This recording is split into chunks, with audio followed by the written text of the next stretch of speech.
investigation into whether North Korea violated the Korean War armistice by sinking one of the South's naval ships.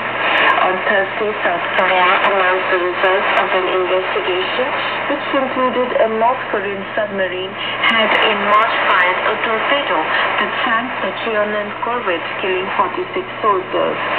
In a statement, the UNC says it has convened a special team to review the findings of the investigation and to determine the scope of the armistice violation that occurred with the sinking of the Cheonan.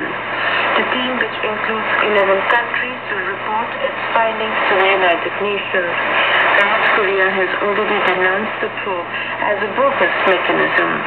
Pyongyang denies the sinking accusation and says it is ready to tear up all agreements with the South, with which it remains technically at war under a truce that ended fighting in the 1950-53 Korean War.